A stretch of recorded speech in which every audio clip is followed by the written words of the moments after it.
So called educated Indians, Nepal चली गई वो। बी फॉर पॉर्क तो जानते ही हो, किसी भी इंडियंस को अपने पूर्वज की कोई प्रॉपर्टी चाहिए वापस तो उसे क्या करना पड़ेगा, क्रिश्चियनिटी में अपने आप को कन्वर्ट करना पड़ेगा।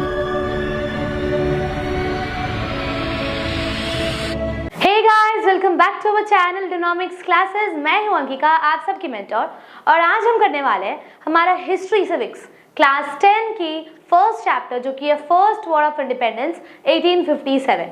ओके, तो इस चैप्टर में हम लोग पूरा पढ़ेंगे कि फर्स्ट वॉर ऑफ इंडिपेंडेंस में क्या हुआ था, उसके कॉजेस क्या क्या थे, एक्सप्लॉयटेशंस क्या क्या हुई, डिस्ट्रक्शंस क्या क्या हुई, कौन डोमिनेट करके रखा था, किसका जीत हुआ, सब कुछ पढ़ेंगे। लेकिन उससे पहले आपको क्या करना पड़ेगा, सिलेबस कंप्लीट। और सिलेबस कंप्लीट कैसे होगा, चैनल को सब्सक्राइब करके, क्योंकि इस चैनल पे आपको इंग्लिश से लेके हिस्ट्री, मैथ्स, फिजिक्स, केमिस्ट्री सारे ही सब्जेक्ट्स के सिलेबस कंप्लीट करवाए जाएंगे। ओके, तो फटाफट चैनल को सब्सक्राइब कर दो और इस वीडियो को एंड तक देखो। ओके, चलो स्टार्ट करते हैं।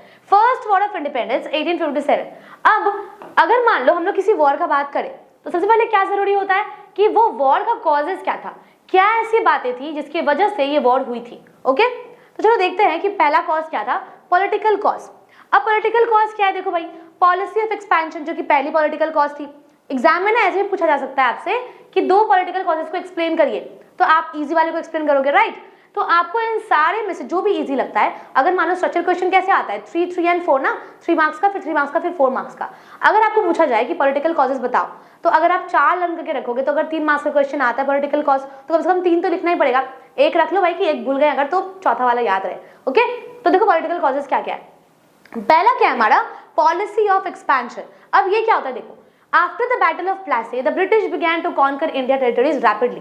अब जब हमारा बैटल ऑफ प्लासे हो गया था तो जो ब्रिटिश लोग थे वो इंडियन टेरिटरीज पे रैपिडली कब्जा करने लगे। ओके, देखो, they conquered Indian territories by fighting wars, by implementing the doctrine of lapse, by forcing kingdoms to sign the subsidiary alliance system। अब कैसे कब्जा किए भाई वो, तो पहले तो वो सबको फोर्स किए कि भाई डॉक्ट्रिन ऑफ लैप्स को आपको अपनाना पड़ेगा, सब्सिडियरी अलायंस में आपको साइन करना पड़ेगा, वॉर किया उन्होंने ताकि इंडियन टेरिटरीज पे वो अपना कब्जा कर सके। क्लियर, देखो अभी क्या हुआ, ऑलमोस्ट जितनी भी किंगडम्स थी ना, सारी ही किंगडम्स ब्रिटिश रूल के अंदर आ चुकी थी।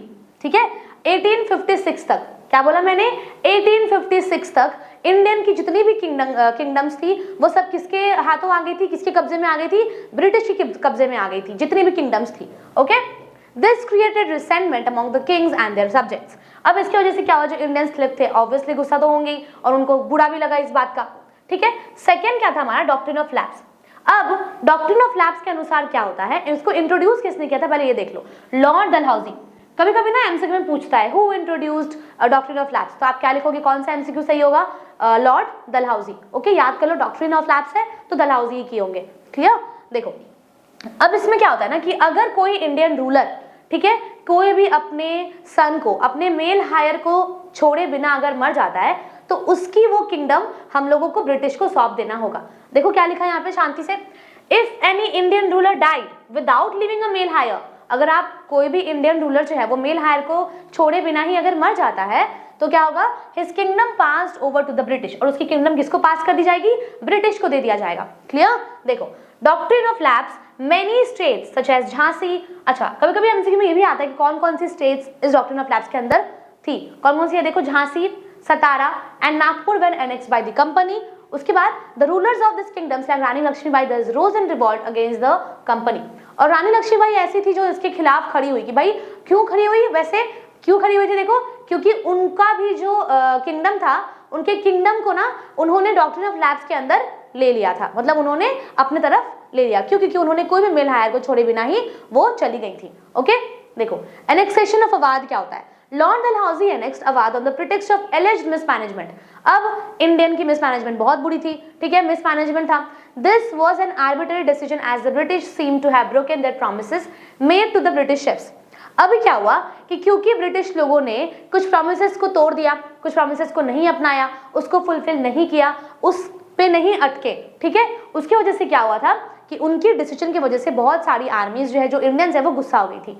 Okay, this cause anguish among Indian rulers and people. क्यों गुस्सा हुए थे इंडियंस भाई, क्योंकि ब्रिटिश लोगों ने अपनी प्रॉमिसेस को क्या किया, तोड़ दिया। क्लियर, डिसरिस्पेक्ट शोन टुवर्ड्स बहादुर शाह जफर। अब ये देखो क्या है, बहादुर शाह जो है वो मुगल रूलर थे and was a pensioner of British. Okay, Lord Dalhousie क्या अनाउंस किए कि भाई वो और उनके फैमिली को रेड फोर्ट में रिसाइड नहीं किया दिया जाएगा। Okay, the name of the Mughal king, उनके जो नाम है, जो मुगल किंग की नाम है, उसको कॉइन से रिमूव कर दिया गया। ओके, लॉर्ड कैनिंग ने क्या डिक्लेयर किया कि भाई बहादुर शाह जफर जो है वो मुगल डायनेस्टी के सबसे लास्ट किंग होंगे। Okay, he also announced that none of his descendants would be recognized as the king, rather they would only be called princes। तो उनके किसी भी descendants को हम लोग king नहीं मानेंगे। ओके, देखो treatment given to Nana Saheb and रानी लक्ष्मीबाई क्या है? Nana Saheb the adopted son of Bajirao two. Okay, तो नाना साहेब कौन थे? बाजीराव टू के अडॉप्टेड सन थे। Okay, the last Peshwa was refused pension by the British, उनको ब्रिटिश की तरफ से ना पेंशन रिसीव करने के लिए मना कर दिया गया। क्यों? देखो, this created indignation in the Maratha community. Rani Lakshmibai also became the fierce enemy of the British after her kingdom of Jhansi was taken away under doctrine of lapse। तो जैसे मैंने पहले बताया था कि डॉक्ट्रिन ऑफ लैप्स के अंदर ही झांसी की जो टेरिटरी है, रानी लक्ष्मीबाई की जो टेरिटरी है वो भी ले ली गई थी। ओके, तो ये थी भाई हमारी पॉलिटिकल कॉजेज। अब सोशल रिलीजियस कॉजेज देखो। अब ब्रिटिश लोगों ने ना कुछ ऐसी ऐसी चीजें की जिसकी वजह से क्या हुआ कि लोगों को लगा कि वो रिलीजियंस को तोड़ना चाहते हैं। ओके, देखो क्या है, पहला क्या है? Interference with social custom. English जो पीपल थे ना, जो ब्रिटिश लोग थे, उन्होंने क्या किया? बहुत सारी मेजर्स को अपनाई, ठीक है, और इंडियन सोसाइटी पे क्रेप्ट किया। ओके, और क्या लिखा है देखो, उन्होंने क्या बैन किया था? सती, प्रैक्टिस ऑफ सती उन्होंने बैन किया। कौन सी ईयर में बैन किया है? 1829 में। विडो रीमैरिज एक्ट पास किया, कौन से ईयर में पास किया था? 1856 में। Indians disapprove the British interference, और इंडियंस लोग क्या बोले कि भाई हमारे रिलीजियस चीजों में आप इंटरफेरेंस मत करो, आपका कोई दरकार नहीं है। ओके, अब देखो पॉलिसी ऑफ रेशियल डिस्क्रिमिनेशन क्या है? ब्रिटिश लोग जो है ना वो रेशियली इंडियंस को डिस्क्रिमिनेट कर रहे थे, चाहे वो सोल्जर्स के लाइन में हो, चाहे वो आईसीएस के एग्जामिनेशन के लाइन में हो। उन लोगों ने ठान लिया था कि भाई इंडियंस को तो डिस्क्रिमिनेट करना है, उन लोगों को तो बॉयकॉट करना है। ओके, देखो the British believe that they are superior to the Indians and followed a policy of contempt towards the Indians. Indians were ill treated and insulted. अब उन्हें क्या लगा कि भाई हम तो इंडियन से सुपीरियर हैं, तो उन्होंने क्या किया? इंडियंस को इल ट्रीट किया, ह्यूमिलिएट किया, इंसल्ट किया। और आप खुद सोचो ना, अगर आप किसी इंडियन को बार बार ह्यूमिलिएट करोगे, इल ट्रीट करोगे, तो उसे बुरा नहीं लगेगा? ऑब्वियसली लगेगा। तो ब्रिटिश लोगों ने क्या किया? उसी चीज को वो बार बार किए जा रहे थे। वो इंडियंस को ह्यूमिलिएट कर रहे थे, इल ट्रीट कर रहे थे, ठीक है, उनकी इंसल्ट कर रहे थे। ओके, अभी देखो लॉज ऑफ प्रॉपर्टी 1850 में एक न्यू लॉ पास हुआ जिसके अकॉर्डिंग ये लिखा गया था कि कोई भी इंडियन अगर अपने आप को क्रिश्चियनिटी में कन्वर्ट करता है तो उनकी जो एंसेस्टर्स की प्रॉपर्टी होगी, यानी कि उनके जो पूर्वजों की प्रॉपर्टी होगी, तभी वो उनको मिलेगा। यानी कि क्या यहाँ पे देखो कि अगर कोई इंडियन को, किसी भी इंडियन को अगर अपने किसी एंसेस्टर्स की, यानी कि अगर किसी भी इंडियंस को अपने पूर्वज की कोई प्रॉपर्टी चाहिए वापस, तो उसे क्या करना पड़ेगा? क्रिश्चियनिटी में अपने आप को कन्वर्ट करना पड़ेगा। देखो क्या लिखा है, इन 1850 a new law was passed according to which an Indian who had converted to Christianity could inherit the property of his ancestors। Indians को क्या लगा भाई कि ये ब्रिटिश का एक ट्रिक है। क्या ट्रिक है? Trick by the British to convert people into Christianity, कि भाई ये उनका एक ट्रिक है कि अगर तुम्हें प्रॉपर्टी चाहिए तो पहले क्रिश्चियनिटी में कन्वर्ट करो, और ये तो ट्रिक ही होगी ना ऑब्वियसली। देखो क्या लिखा है, the announcement of Lord Canning that the sons of Bahadur Shah Zafar will not be recognised as the king filled the hearts of many Indians with anger against the British rule। तो गुस्सा किस बात पे और आया देखो कि बहादुर शाह जफर जो है उनको हम किंग नहीं मानेंगे, तो इस बात पे जो इंडियंस लोग थे उनको और गुस्सा आ गई थी। ओके, अब देखो एक्टिविटीज ऑफ मिशनरीज क्या है। Activities of the missionaries increased in the early 19th century। Indians believe कि गवर्नमेंट जो है ना वो सपोर्ट करती है मिशनरी एक्टिविटीज को और चाहती थी कि भाई जो इंडियंस लोग हैं वो क्रिश्चियनिटी में कन्वर्ट हो जाए। ओके, देखो टैक्सिंग रिलीजियस इंस्टीट्यूशन क्या है। ब्रिटिश लोग क्या किए कि टेंपल्स पे, मॉस्क पे टैक्स लगाना स्टार्ट कर दिए थे, लैंड्स पे टैक्स लगाना स्टार्ट कर दिए। ओके, फैमिलीज जो है जो लैंड्स पे डिपेंडेंट थी उन्हें तो भाई खाने के लिए तो कुछ तो चाहिए ना। अगर आप टैक्स बढ़ा दोगे तो जो पूरा फैमिली लैंड पे डिपेंड करती है वो कैसे जिएगा फिर। ओके, देखो तो ये था हमारा सोशियो रिलीजियस कॉज। अब चलते हैं हम लोग हमारे इकोनॉमिक कॉजेस पे। अभी देखो क्या हुआ, एक्सप्लॉयटेशन ऑफ इकोनॉमिक रिसोर्स। अब ब्रिटिश लोग जो थी ना वो इंडियन रिसोर्सेज को ओवर एक्सप्लॉइट किया था उन्होंने। देखो क्या लिखा है, इंडियंस लोगों को फोर्स किया गया अपने रॉ मटेरियल्स को ब्रिटेन भेजने के लिए, वो भी कम दाम में। क्या बोला गया कि भाई ब्रिटिश लोगों को ना आपको अपनी रॉ मटेरियल्स ब्रिटिश लोगों को लो रेट्स में देना होगा, आप हाई रेट्स में नहीं दे सकते क्योंकि आप इंडियन हो। ओके, लेकिन ये ब्रिटिश लोग को अगर भेजना होगा कुछ तो वो हाई रेट्स में दे सकते हैं। क्यों? Just because they were British. Okay, देखो plantation products and food grains were exported to Britain, और जितनी भी प्लांटेशन प्रोडक्ट्स थी, जितनी भी फूड ग्रेन्स थी, वो कहाँ एक्सपोर्ट हो गई थी? ब्रिटेन में एक्सपोर्ट हुई थी। क्लियर? देखो, while no import duties were imposed on readymade British goods, high import duties were levied on the Indian goods exported to Britain. अब सबसे इंपॉर्टेंट चीज क्या है कि जो ब्रिटिश लोग थे, ओके, देखो क्या लिखा है, कोई भी इंपोर्ट ड्यूटीज उनके रेडीमेड गुड्स पे नहीं लगाया गया। क्या बोला मैंने? ब्रिटिश की जो इंपोर्ट ड्यूटीज है, ब्रिटिश की जो गुड्स है, उसके ऊपर कोई भी इंपोर्ट ड्यूटीज नहीं लगाया गया, जबकि इंडियंस लोगों के ऊपर एक हाई रेट में इंपोर्ट ड्यूटीज लगा दिया गया कि भाई आप अगर कुछ बाहर चीज भेजते हो तो आपको तो टैक्स भरना पड़ेगा, ओके, वो भी हाई रेट पे। This resulted in the decline in handicraft and made subsidiary industries in India। और इसकी वजह से क्या हुआ कि इंडियंस की जो हैंडीक्राफ्ट चीजें थी उसके ऊपर बहुत ही बड़ा इम्पैक्ट पड़ा। ओके, देखो ड्रेन ऑफ वेल्थ क्या है। अब क्योंकि ब्रिटिश एस्टैब्लिशिंग के बाद बंगाल में रूल की थी, establishing their rule in Bengal, began to purchase raw materials from Indian meant to be exported to England out of Indian revenues। Salary and pension, अब सबसे इंपॉर्टेंट चीज क्या है कि ब्रिटिश लोगों को जो सैलरी और पेंशन मिलती थी ना, वो भी इंडियन रेवेन्यूज के थ्रू ही पे किया जाता था। ओके, इंपॉर्टेंट पॉइंट है ये कि salaries and pensions of British were paid through Indian revenues. Okay, देखो this mark the beginning of drain of Indian wealth to Britain. Okay, देखो अब decay of cottage and handicraft industries, बहुत important है ये। Indian handicraft industry जो है वो began, मतलब वो लोग ना क्या की, वो लोग डिक्लाइन करना स्टार्ट कर दी। क्यों डिक्लाइन की भाई? देखो, क्योंकि फ्री ट्रेड पॉलिसी जो है वो इंग्लिश लोगों ने स्टार्ट किया था। क्या लिखा था? Indians goods were not able to compete with the cheap English machine good made goods. अब क्या बोलते हैं यहाँ पे कि जो आप हाथ से बनाओगे, अगर वही सामान, वही सेम प्रोडक्ट, वही रॉ मटेरियल अगर ब्रिटिश लोग किसी मशीन में बनाएंगे तो प्रायोरिटी किसको दोगे आप? ऑब्वियसली मशीन मेड गुड्स को ना।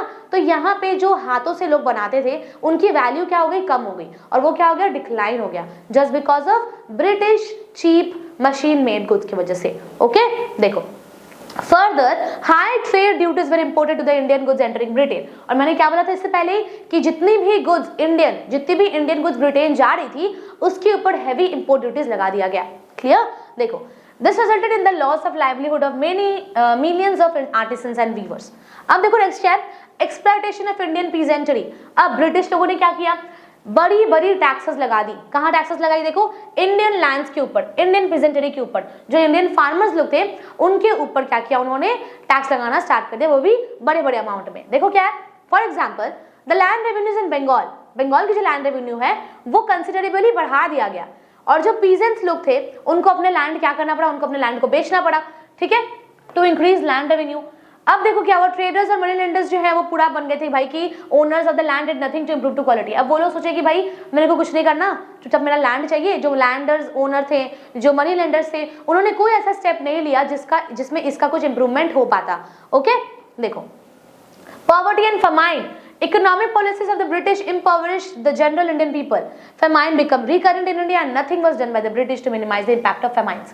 अब ब्रिटिश लोगों ने ऐसा कुछ भी नहीं किया कि फेमाइन का जो है वो रिडक्शन हो पाए। Okay, clear? अभी देखो क्या लिखा है, सॉरी, ओके, चलो next.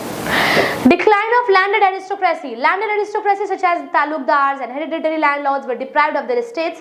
According to the provision of the Indian Commission passed in 1852, about 20,000 estates were confiscated and were given to the highest bidder। 20,000 estates highest bidder को दे दिया गया। ठीक है, कम देखो 1852 में जो एक पास हुआ था लॉ, उसमें। Okay, in Awadh landed aristocracy was deprived of its rights over the land। Okay, तो ये क्या था हमारा? ये था हमारा इकोनॉमिक कॉजेस। ओके, अब पढ़ते हैं हम लोग हमारी पॉलिटिकल कॉजेस तो हो गई ना, मिलिट्री कॉजेस पढ़ लेंगे हम। ओके, क्या क्या पढ़ा हम लोगों ने अभी तक? पॉलिटिकल कॉज पढ़ा, सोशल रिलीजियस कॉजेस पढ़ा, इकोनॉमिक कॉज पढ़ा। अब दो कॉज और है जो कि है, एक हमारा मिलिट्री कॉज और एक है immediate cause. Okay, military cause देखो, ill treatment of Indian soldiers. अब क्या हुआ ना, जहां ब्रिटिश सोल्जर्स भी हैं और जहां पे इंडियन सोल्जर्स भी हैं, तो वहां पे इंडियन सोल्जर्स को ह्यूमिलिएट किया जाता है, इंसल्ट किया जाता है, कम सैलरी दिया जाता है। वहीं पे ब्रिटिश लोगों को क्या कर रहा है? उनको प्रायोरिटी दिया जा रहा है, उनको अच्छा सैलरी मिल रहा है। ओके, देखो क्या लिखा है यहाँ पे, ill treatment of Indian soldiers. British government ill treated the Indian soldiers. उनको बहुत बुरी तरीके से उन्होंने पेश आया उनके साथ। उनको देखो बेटर पे और फैसिलिटी से भी डिनाई कर दिया कि भाई तुम्हें हम बेटर पे और फैसिलिटीज नहीं देंगे जस्ट बिकॉज कि आप एक इंडियन हो। ओके, देखो they were also often humiliated by the English officers, और ऑब्वियसली क्योंकि उनके ऊपर कौन डोमिनेट कर रहा है, उन्हें ब्रिटिश डोमिनेट कर रहे हैं, तो उनकी जो इंडियन सोल्जर्स थे उनको कौन डोमिनेट कर रहा था, जो इंग्लिश ऑफिसर्स थे जिनका पोस्ट हाई था वो उन्हें डोमिनेट कर रहे थे। ओके देखो the British had no regard for Indian sentiments, और उनको इंडियन सेंटिमेंट से कोई फर्क नहीं पड़ता कि इंडियंस क्या सोच रहे हैं, उन्हें दर्द हो रहा है या दुख हो रहा है, उन्हें कोई फर्क नहीं पड़ता था। ओके देखो जनरल सर्विस एनलिस्टमेंट एक्ट, अच्छा ये जो है ना हमारा टॉपिक बच्चा ये बहुत इंपॉर्टेंट है। ओके इसको अच्छे से पढ़ लेना है।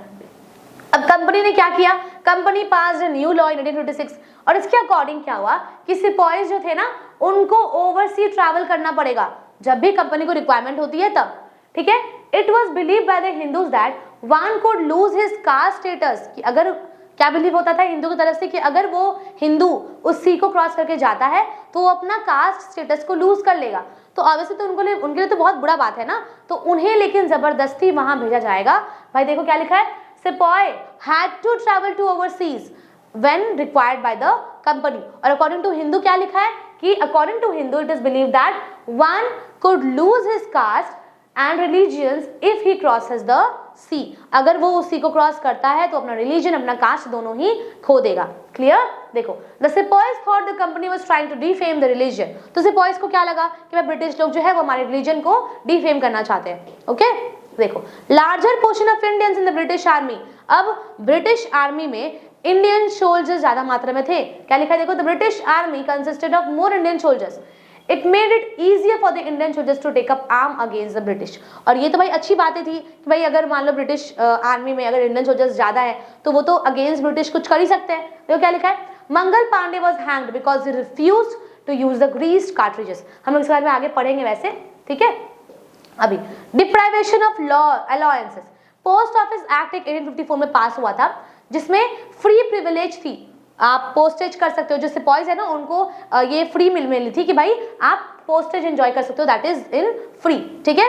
तो सिपाहीज को बोला गया कि भाई also required to serve in areas located away from the homes, अब उनको बोला गया कि भाई तुम्हें अपने घर से दूर जाके भी काम करना होगा, without extra payment and additional भाटा, this encourage the Indian soldiers. अब ब्रिटिश लोग को क्या बोला गया कि भाई तुम जाओगे अगर तुम्हें फ्री में मिलेगी, लेकिन इंडियंस लोगों को पे करना होगा, उनके लिए फ्री नहीं है। ओके देखो लो सैलरीज क्या है, wages and salaries of the Indian soldiers were too low to support their families, उनकी जो सैलरी है वो बहुत ही कम थी, अपनी फैमिली को सपोर्ट वो उतनी सैलरी में नहीं कर पा रहे थे।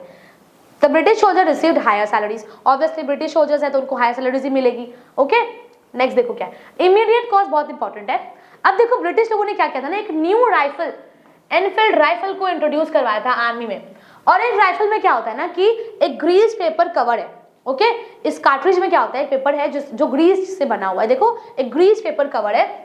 अब इस पेपर को क्या होता है ना कि लोड करने से पहले आपको इसको दांत से काटना पड़ेगा, जब आप इसको लोड करते हो राइफल में तो पहले आपको क्या करना पड़ेगा, इसको दांत से काटना होगा। लेकिन इंडियंस को क्या पता चला कि भाई इस कार्ट्रिज में, इस ग्रीस पेपर कवर में हमारा क्या डाला हुआ है, देखो बीफ एंड पॉर्क, तो उन्हें क्या लगा कि भाई ऑब्वियसली अगर आप राइफल में ग्रीस पेपर कवर्स में अगर आप अपना बीफ और पर्क की कुछ मटेरियल्स डालोगे तो ऑब्वियसली उनको गुस्सा तो आएगा ना, हिंदूज को तो गुस्सा आएगा क्योंकि हमें तो भाई बीफ और पर्क तो जानते ही हो, हम इसमें क्या ही बोल सकते हैं, ठीक है।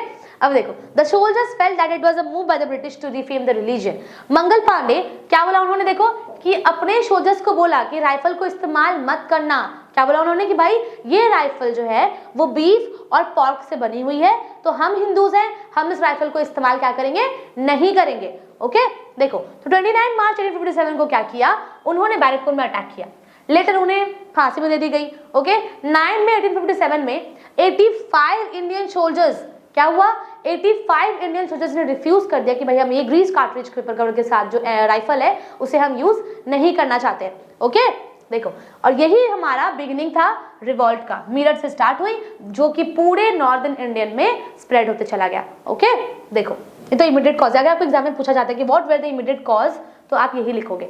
अब देखो कुछ कुछ मेन इवेंट्स है। दिल्ली सिपाहीज जो है वो मेरठ में ज्वाइन की लोकल सोल्जर्स ऑफ दिल्ली में, ठीक है। उन्होंने बहुत सारे ब्रिटिश ऑफिसर्स को मारा और बहादुर शाह जफर को क्या किया, उन्होंने लीडर डिक्लेयर कर दिया। ओके लेटर क्या हुआ, देखो general Bakht Khan commanded the Bareilly troops into Delhi and provided leadership to the rebels, ठीक है, उन्होंने लीडरशिप किया था।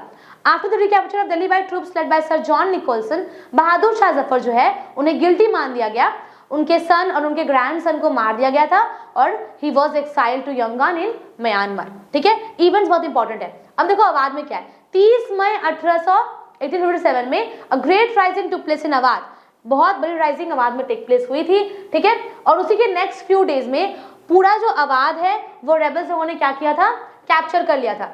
जो रिवॉल्ट जो वहाँ के अवाध के जो लीडर थे वह बेगम हजरत महल, जब उन्हें ये सब पता चला तो वो क्या की, वो नेपाल चली गई।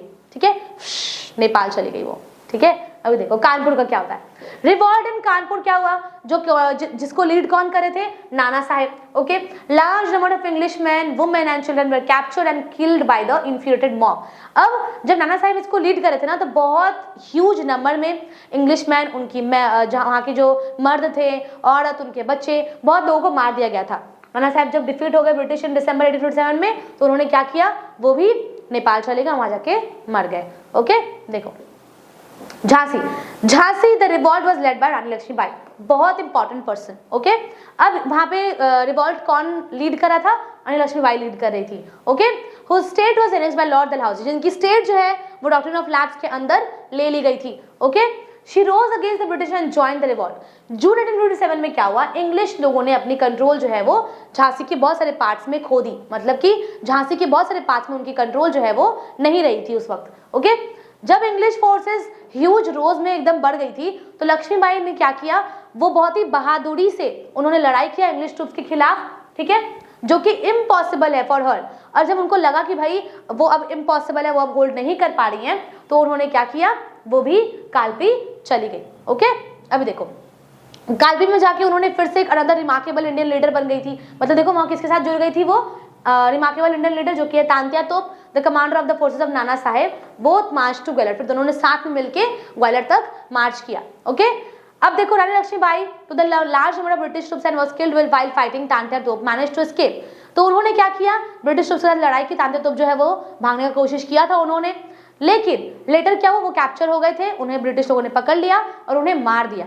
रानी लक्ष्मीबाई ने क्या किया, देखो एक लीडिंग फिगर थी वो इंडियन रेबेलियन उस वक्त 1857 में जो है ना, हमारी जो रानी लक्ष्मीबाई है वो एक लीडिंग फिगर मानी जाती है। ओके, देखो some other centres of the revolt है Bareilly and Arrah. In Bareilly the revolt was led by Khan Bahadur Khan, in Bihar revolt was led by Kunwar Singh, and on old zamindar Maulvi Ahmadullah held the revolt in Faizabad. तो ये कुछ इवेंट्स है। ओके, अभी देखो कॉन्सिक्वेंसेस क्या है हमारी, देख लो। अब इसमें पहला कॉन्सिक्वेंस क्या था, एंड ऑफ कंपनीज रूल। देखो जो power to govern India was transferred from the company to the British crown. अब कंपनी से पावर किसको ट्रांसफर कर दिया गया, ब्रिटिश क्राउन को ट्रांसफर कर दिया गया था। ओके, देखो board of directors and the board of control of India were abolished. अब ये दो चीज जो है ना वो अबॉलिश कर दी गई इंडिया में, और क्या बनाया गया, Secretary of State for India. ठीक है, और उनका काम क्या था, to look over the British policies, मतलब वो ब्रिटिश पॉलिसीज के ऊपर लुक करेंगे। उनका सैलरी अलाउंसेस जो है वो इंडियन रेवेन्यू से पे किया जाएगा, जैसे मैंने पहले बताया था ना आप लोगों को, सैलरीज कहाँ से पे किया जाएगा, इंडियन रेवेन्यू से पे किया जाएगा। ओके, देखो governor general India now came to known as the viceroy of India. अच्छा, ये क्वेश्चन आता है कि who became the first viceroy of the country, तो हम क्या लिखेंगे, lord Canning became the first viceroy of the country. Okay, clear. अभी देखो आगे क्या है, प्रोक्लेमेशन ऑफ कन्वर्टर है, बहुत इंपॉर्टेंट है ये। ओके, देखो तो क्या क्या था, देखो इसके अंदर, follow policy of non intervent in social and religious matters of the Indians. Europeans और इंडियन सब्जेक्ट्स को इक्वली ट्रीट करना है भाई, चाहे वो ब्रिटिश हो चाहे वो इंडियन हो, उन सबको हम लोग क्या करेंगे, इक्वली ट्रीट करेंगे। To grand pardon to all Indians, और उन सारे इंडियंस को हम छोड़ देंगे जिन लोगों ने रिवॉल्ट में अपना पार्ट लिया था। Okay, those who were guilty of murdering the British citizens. To work for promoting Indian industry, मतलब क्या बोला, देखो उन सारे लोगों को हम पार्डन करेंगे, छोड़ देंगे जिन्होंने इस रिवॉल्ट में टेक पार्ट किया था, सिर्फ सिवाय उनके जिनको लगता है कि भाई ब्रिटिश सिटीजंस को मार के हम लोगों ने गलती किया है। ओके, अभी end of Mughals and Peshwaship. After the revolt sons and grandson, Bahadur Shah Zafar के जो सन थे और जो ग्रैंडसन थे उन्हें शॉर्ट डेड कर दिया गया, short dead. Okay, Mughal empire in India came to an end, और फिर उसी वक्त क्या हुआ, मुगल एम्पायर जो है वो इंडिया में खत्म हो गया बहादुर शाह जफर के डेथ के साथ। फिर नाना साहेब ने क्या किया भाई, वो तो नेपाल चले गए थे after the revolt. Institution of Peshwaship also came to end, अब जो वहां पे पेशवाशिप की इंस्टीट्यूशन थी वो भी खत्म हो गई। Okay, two of the most formidable enemies of the British were thus destroyed during the revolt. Okay, अब देखो उसके बाद और क्या क्या कॉजेज है। देखो relations with the princely states, British लोगों ने बैन कर दिया, abandon the doctrine of life and the subsidiary alliance system, loyalty to the Indian princes during the revolt was awarded. अब सेकंड, थर्ड, फोर्थ इंपॉर्टेंट क्या है देखो, policy of divide and rule. अब क्योंकि हिंदू और मुस्लिम्स जो हैं वो पार्टिसिपेट किए थे ना इसमें रिवॉल्ट में, तो ब्रिटिश लोगों ने क्या किया भाई, उन्होंने डिवाइड एंड रूल का पॉलिसी लगाया कि अब तो हिंदू और मुस्लिम को डिवाइड एंड रूल कर देंगे, ठीक है। Not only they created a rift between the Hindus and the Muslims but also between the caste and various groups. उन्होंने सिर्फ हिंदू और मुस्लिम के बीच में ही लड़ाई नहीं लगवाई, उन्होंने कास्ट और रिलीजन्स के बीच में भी लड़ाई लगवाई। किन्होंने? ब्रिटिश लोगों ने। ओके देखो, रेशियल डिस्क्रिमिनेशन, ब्रिटिश लोगों ने क्या किया था भाई, इंडियंस को इंसल्ट किया, ह्यूमिलिएट किया, इंडियंस लोगों को दबा के रखा, ठीक है। रेलवे कंपार्टमेंट्स, पार्क्स, होटल्स और क्लब्स जो है वो सिर्फ ब्रिटिश लोगों के लिए छोड़ दिया गया कि भाई वो सब चीजें जगह जो है वो सिर्फ ब्रिटिश लोग यूज करेंगे। स्ट्रक्चर इन आर्मी देखो, यूरोपियन ट्रूप्स जो है वो इंक्रीज कर दिया गया था, यूरोपियन सोल्जर्स को एक की स्ट्रेटेजी लोकेशन दिया गया, वो लोकेशन से बहुत ही की स्ट्रेटेजिक होगी। ओके देखो, डिस्क्रिमिनेशन किया गया कास्ट के बेसिस पे, रिलीजन के बेसिस पे, रीजन के बेसिस पे भी कास्ट डिस्क्रिमिनेशन किया गया था, ठीक है। और एक चीज कि जब रिक्रूटमेंट होता है सोल्जर्स का तो इंडियंस लोगों को कम रिक्रूट किया, ठीक है, और ब्रिटिश लोगों को ज्यादा रिक्रूट किया था। ओके देखो, newspapers, journals and nationalist publications are prevented from reaching the soldiers to avoid any kind of mutiny। अब क्या होता है देखो, न्यूज़पेपर्स जो है, जो जर्नल्स है, जो नेशनलिस्ट है, उनको प्रिवेंट कर दिया गया था कि भाई कोई भी तरीके का न्यूज जो है वो हमें इंडियंस की तरफ तक नहीं जाने देना है। ओके, राइज ऑफ नेशनलिज्म क्या है देखो, 1857 में एक ब्रूटल जो ब्रिटिश लोगों ने हमारे ऊपर किया था कब्जा, तो हीरोइक स्ट्रगल कौन थे उसमें, इंडियन लीडर्स कौन कौन से थे, रानी लक्ष्मीबाई, नाना साहेब, ओके एंड तांत्या तो। तीन इंपॉर्टेंट लीडर्स का नाम अगर आपसे एग्जाम में पूछा जाए तो आप क्या लिखोगे, रानी लक्ष्मीबाई, नाना साहेब एंड तांत्या तो। ओके देखो ये तो हो गया। अब पढ़ते हैं लिमिटेशंस क्या क्या है। रिवॉल्ट पूरा वाइड स्प्रेड ही नहीं था सिर्फ इन नेचर, वेस्टर्न, ईस्टर्न और साउथर्न पार्ट्स ऑफ इंडिया जो है वो अनअफेक्टेड थी। ओके क्या थी, western, eastern and southern parts of the India जो है वो अनअफेक्टेड रह गई थी। English receive the help of the soldiers of the Rajputana, Punjab and Sindh in crushing the revolt. Okay, Indian rebels जो है उन्हें बोल दिया गया कि भाई आप मॉडर्न वेपन्स को यूज नहीं कर सकते। क्या बोला गया, आप मॉडर्न वेपन्स को यूज नहीं कर सकते आपके पास अगर लाइसेंस नहीं है तो। लेकिन ब्रिटिश लोग जो थे, जो इंग्लिश पीपल थे, उन्हें क्या बोला गया कि भाई आपके पास लाइसेंस नहीं भी है तो भी आप आराम से यूज करो, मॉडर्न वेपन्स जो है ना आप यूज कर सकते हो। कौन यूज नहीं कर सकता, इंडियंस यूज नहीं कर सकते। ओके देखो क्या लिखा है, they lacked in organisation and planning on the contrary the English soldiers were armed with the modern weapons and ammunition. देखो, many rulers did not participate in the revolt, Scindias of Gwalior, इन्होंने participate ही नहीं किया। देखो कौन है, Scindias of Gwalior, Nizam of Hyderabad, Holkars of Indore and the rulers of Patiala remain unaffected by the revolt. जितने भी जमींदार थे, मिडिल थे, उन्होंने सपोर्ट ही नहीं किया। Many sections of the educated Indians did not support the revolt as they believed that the Indians could be modernized only under British rule। अब जो हमारे educated Indians हैं, so called educated Indians, उन्हें क्या लगा कि भाई अगर हम ब्रिटिश के अंदर रहेंगे तभी हम मॉडर्नाइज कर सकते हैं अपना इंडिया को। तो उन्होंने क्या बोला, उन्होंने कुछ बोला ही नहीं, लड़ाई होने दो, ठीक है। उन्होंने क्या बोला कि भाई अगर हम ब्रिटिश के अंदर रहेंगे तभी हम डेवलप करेंगे, तभी हम मॉडर्नाइज होंगे। तो ये किसका सोच था, एडुकेटेड इंडियंस। ओके देखो अभी नेक्स्ट, नेचर क्या था, it was first mass uprising in which all section of the Indian society participated. ये ऐसी मास अपराइजिंग थी जिसमें हर सेक्शंस के लोगों ने पार्टिसिपेट किया। Okay, it paved the way for the rise of modern national movement. तो ये क्या था हमारा नेचर ऑफ रिवॉल्ट। ओके, ये तो था हमारा चैप्टर 1। ओके चलो चैप्टर खत्म हो गए इतने जल्दी, सो गुड। ओके तो हमारा चैप्टर 1 था ये। चैप्टर 2 क्या हमारा, ग्रोथ ऑफ नेशनलिज्म। तो अगला वीडियो बहुत जल्दी पोस्ट हो जाएगा। आप लोगों को क्या करना पड़ेगा, मैंने पहले बताया, सब्सक्राइब जल्दी से कर दो। ओके, मिलते हैं अगले वीडियो में। Till then take care and thank you for watching.